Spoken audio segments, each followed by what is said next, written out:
Fala aí, pessoal, seja bem-vindo a mais um vídeo aqui no canal. Vamos acompanhar as últimas notícias do São Paulo. Traga atualizações para vocês do Mercadão da Bola do Tricolor e vamos ver a análise dos comentaristas sobre a importante vitória do São Paulo ontem, jogando fora de casa contra o Allianz Lima. Então, sem mais enrolação, vamos pro vídeo. Hora de falar sobre o São Paulo. Quero começar com uma notícia boa. O Tricolor venceu mais uma vez na Libertadores 2-0 contra o Alianza Lima no Peru. Gols marcados por André Silva no primeiro e no segundo tempo. Terceira vitória em 3 jogos como visitante, com um detalhe: São Paulo não levou gol em nenhum desses jogos. Já são 10 pontos conquistados, que fazem com que o São Paulo esteja com uma mão e meia, ou com um pé e meio no caso, né? Na vaga para a próxima fase. Importante contar que o Zubeldia chegou a incríveis 12 jogos sem perder na Libertadores pelo São Paulo Tricolor, que já tinha mais uma partida de invencibilidade. São 13 jogos sem derrota, a maior invencibilidade da história do São Paulo na competição. E olha que o Tricolor tem uma linda história nesse torneio. Só para completar, Lucas Moura pareceu sentir o joelho, mesmo o joelho que o afastou dos últimos jogos, mas depois da partida ele afirmou que não passou de um susto e vai estar à disposição para as próximas partidas. Agora, a informação não tão positiva, preocupante. Alan Franco, titular absoluto, para mim o melhor zagueiro do elenco do São Paulo, cujo contrato se encerra em dezembro de 2025, ainda não renovou seu vínculo. O Tricolor tenta, desde o ano passado, a prorrogação do contrato. Já foram várias propostas feitas, todas recusadas pelo argentino, que tem 28 anos de idade e não descarta jogar no exterior em busca da independência financeira. O Alan Franco está longe de ser um dos maiores salários do elenco do São Paulo. A ideia do Tricolor na última oferta, que foi a maior, foi de reajustar seus vencimentos em 50%. Ele ganharia para mais da metade. Por isso, ele ganha hoje 400 mil, ele passaria a ganhar 600 mil reais por mês, além da extensão do contrato até 2027, mas ainda não houve o sim do atleta. A preocupação do São Paulo é que a partir da metade do ano, o Alan Franco já pode assinar um pré-contrato para deixar o Tricolor sem custos a partir de 1º de janeiro de 2026. Para mim, uma baixa super importante. Repito, o melhor defensor do São Paulo na temporada e na atualidade. Ontem o São Paulo, a gente fala muito sobre controle de jogo, né? Times que não conseguem controlar o jogo. Daqui a pouco nós vamos falar de um que é o Corinthians, não consegue controlar o jogo. O São Paulo controlou um jogo difícil, pelo menos em princípio difícil, né? Um público motivado, um time que era o único time que tinha arrancado pontos do São Paulo na Libertadores. Morumbi, né? No jogo aqui, depois de ter perdido por 2-0. Começou, o Lucas fala de uma Alianza Lima jogou melhor no Morumbi do que em casa, Jogou melhor no Morumbi, naquele período em que virou o jogo. Mesmo Sim. no Morumbi, o São Paulo podia ter matado o jogo no primeiro tempo. Mas, de fato, o Lucas fala de uma pressão que não foi propriamente aquela pressão das noites de Libertadores, com o goleiro trabalhando, bola da trave, não foi isso. A bola mal chegava no Rafael. Mas foi importante também o São Paulo ser consistente naquele momento. É o que eu falo do controle do jogo. Controlou o jogo, fez o resultado, o Lucas entrou um pouquinho, participou ali do lance da expulsão do jogador do Alianza lá na altura da metade, do Garcês, na altura da metade do segundo tempo, matou o jogo na hora que tinha que matar, isso foi importante, mas que o Zubeldia agora contando com os retornos, o Lucas jogando cada vez mais minutos, o Oscar, se não voltar no clássico, como disse o nosso Edu, deve voltar no jogo seguinte, as coisas só tendem a melhorar. E o São Paulo com esse moral de ter atingido uma marca que nem o São Paulo de Telê conseguia. O São Paulo do Telê era muito bom para fazer o resultado em casa. É verdade. Fazia até o fim, inclusive 92 foi isso, até a final com o Newell's, né? Perdia ou eventualmente empatava fora e matava no Morumbi. Eugênio Leal. Gostei muito da atuação de São Paulo, não foi um jogo fácil, o início foi bem complicado, a Aliança foi para cima, buscou o jogo, pressionou o São Paulo, a defesa deu boas respostas.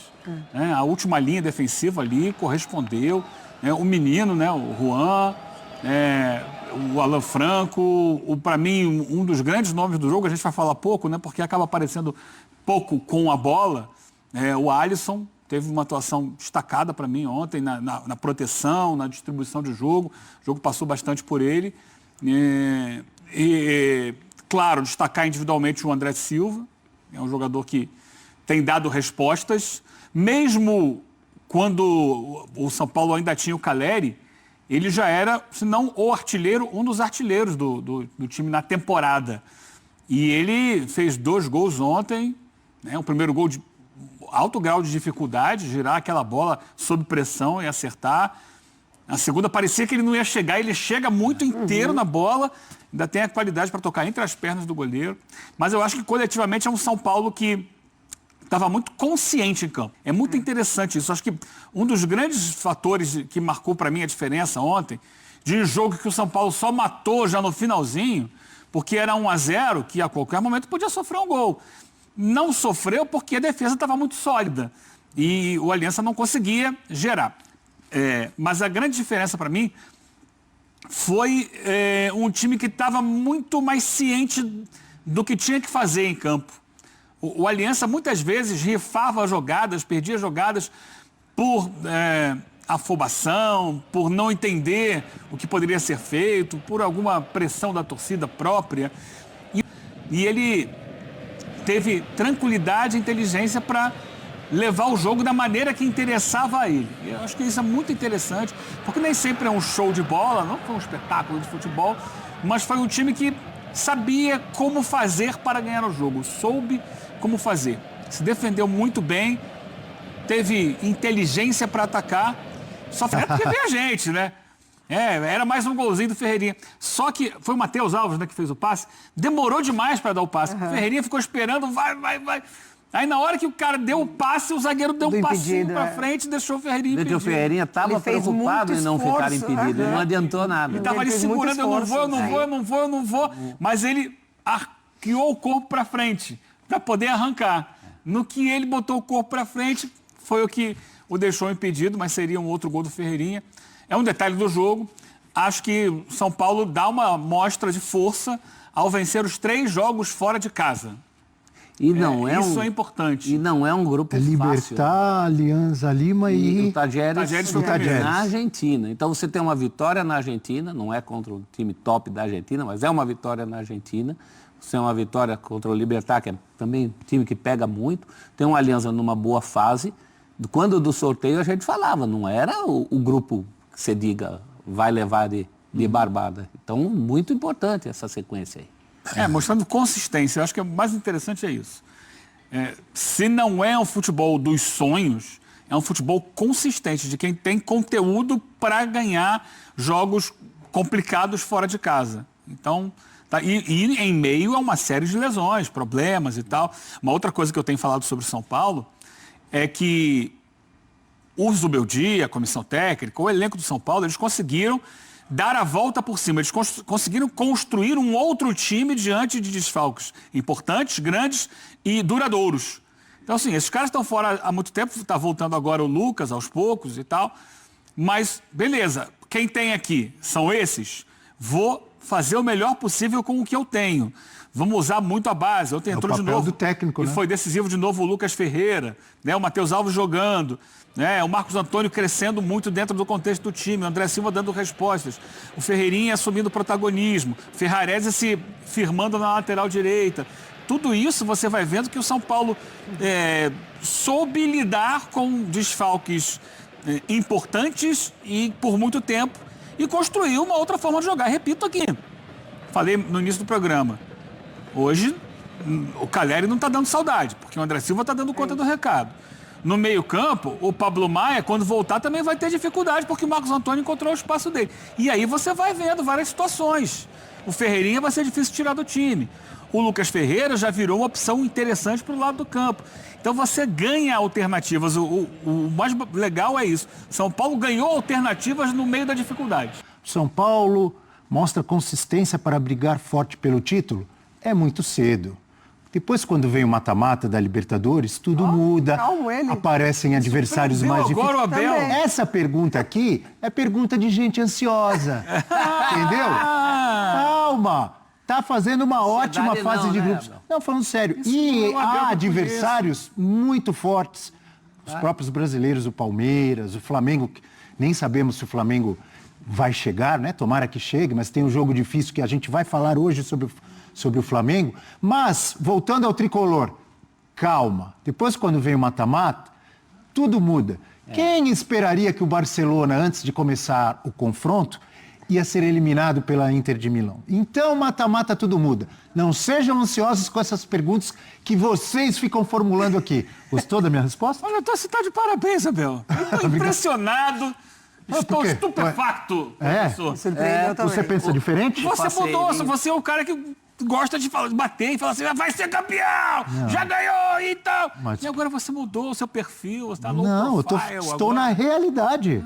São Paulo está fazendo uma Você boa... já falou aqui algumas vezes, já é campeão, alguns times aqui, né? Ah, mas nos pontos corridos, por exemplo, quando o Galo estava jogando muito, atropelando Travou o tudo, Corinthians na Libertadores. abriu não sei quantos mil pontos. Eu falei, vai ser campeão o Galo. Botafogo em 23 você também falou. Também falei, mas aí problema do Botafogo. Mas aí ele perdeu a tal da consistência. Não só eu, todo mundo falou. Consistência em pontos corridos, você analisa com muito mais propriedade a tal consistência. Consistência em Libertadores depende de muita coisa. Mata-mata, Depende um do jogo seu você vai caminho, mal, depende do seu caminho. Não esqueçamos que esse campeonato vai acabar em novembro, né? Então, como Muita diria o água pra Abel, correr, né? Não é uma pergunta ansiosa? Janela meio do ano. como diria o Abel, calma, né? O Abel costuma falar. E a Leila? Calma, Bastidores. né? Porque tem muita água para passar debaixo dessa ponte. Agora, uma coisa é certa, o São Paulo hoje tem mais consistência do que tinha há algum tempo. Ah, sim. Isso sim. O São Paulo ganhou consistência na Libertadores. Agora, se essa consistência será suficiente para título, eu não sou adivinho, né?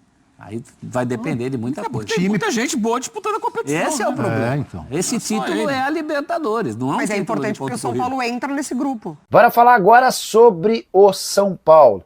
Quem é que o Tricolor venderá? Importante registrar que o Júlio Casares, presidente do Tricolor, deu uma entrevista à TNT Esportes admitindo a necessidade de pelo menos uma boa venda na metade do ano. A frase do presidente foi, abre aspas, o São Paulo precisa vender como regra. Se vai ser A, B ou C, depende. Depende do mercado, do preço e da oferta. O Pablo Maia era há bastante tempo a grande bola da vez como uma transferência importante. Mas o Pablo vem de lesão e não dá para imaginar que esse período de ausência possa lhe garantir ofertas. A tendência é que o São Paulo, para negociar um jogador, precise se desfazer de um dos atletas recém-promovidos da base. Rian Francisco, Ferreira, o Lucas Ferreira e o Alves, o Matheus Alves. E aí até conversando com uma pessoa muito próxima ao Júlio Casares, eu recebi uma informação importante. Essa pessoa imagina que o primeiro a se transferir será o Matheus Alves, meio atacante que chegou a viver bons momentos com a camisa do São Paulo nos últimos dias, e essa impressão que o São Paulo tem em relação ao Matheus Alves se dá pelo fato dele ser representado pelo Juliano Bertolucci, um dos empresários com portas abertas em praticamente todos os clubes do futebol europeu. Então, existe essa impressão do São Paulo de que o Matheus Alves será o primeiro a receber proposta. Também surgiram especulações de que o Rian Francisco estaria recebendo uma oferta do Lyon, não chegou nada, conversei com o empresário dele antes de gravar esse vídeo. Também especularam que o Ferreira estava na mira do Leverkusen. Entrei em contato com o representante do Ferreira e não há absolutamente nada. Então vamos comentar sobre essas últimas notícias do São Paulo. E mesmo jogando fora de casa, o Tricolor venceu o Alianza Lima por 2-0 pela Libertadores. O São Paulo foi a campo com Rafael, Enzo Dias, Alan Franco, Juan e Ferrarese, Marcos Antônio e Alisson, Ferreirinha, Matheus Alves, Cédric e André Silva. Nos primeiros 20 minutos, o São Paulo sofreu muito, com o ataque do Alianza Lima, mas logo depois tomou conta do jogo. O André Silva marcou o primeiro, logo depois o Ferreirinha marcou o segundo, mas estava impedido. No segundo tempo, o Alianza Lima tentou ir para cima, mas com a entrada do Lucas Moura, ele ia sair na cara do gol, galera? E o zagueiro do Alianza Lima fez a falta e foi expulso. Aí com o jogador a mais, o São Paulo começou a tocar a bola. O Alianza Lima tentou ainda chegar algumas vezes, mas no final do jogo, o André Silva marcou o segundo e decretou os 3 pontos para o São Paulo. Então é importante vitória do Tricolor, que na Libertadores, em 4 jogos, empatou 1 e venceu 3 jogando fora de casa. Nem se parece com o mesmo time do Campeonato Brasileiro, que em 7 jogos empatou 6. E agora vamos ver as notas do público para os jogadores do jogo de ontem. O Rafael teve uma nota de 7,6, o Ferrarese de 8,1, o Alan Franco de 8,5, o Juan de 8,6, o Enzo Dias de 7,9, o Marcos Antônio de 7,4, o Bobadilha de 7, o Alisson de 8,5, o Matheus Alves de 7,5, o Lucas Moura, que entrou no segundo tempo, de 7,4, o Cedric de 7, o Lucas Ferreira, que também entrou no segundo tempo, teve a nota ali de 7,8, o André Silva, que fez os 2 gols, teve a nota ali de 9,1, o Ferreirinha, que fez um gol, mas estava impedido, teve a nota de 6,9, o Luciano, que entrou no segundo tempo, teve a nota de 7,1, e o Zubeldia teve uma nota de 8,6. E agora vamos ver como está a classificação do grupo D da Libertadores. O São Paulo se manteve na primeira colocação, agora com 10 pontos. Em segundo, o Libertad, que vai jogar amanhã fora de casa contra o Talheres. E se vencer, vai chegar a 9. Em terceiro, o Alianza Lima com os mesmos 4 pontos. E na última colocação, sem nenhum ponto, o Talheres. Então, se você curtiu o vídeo, deixa seu like, se inscreva no canal e até a próxima!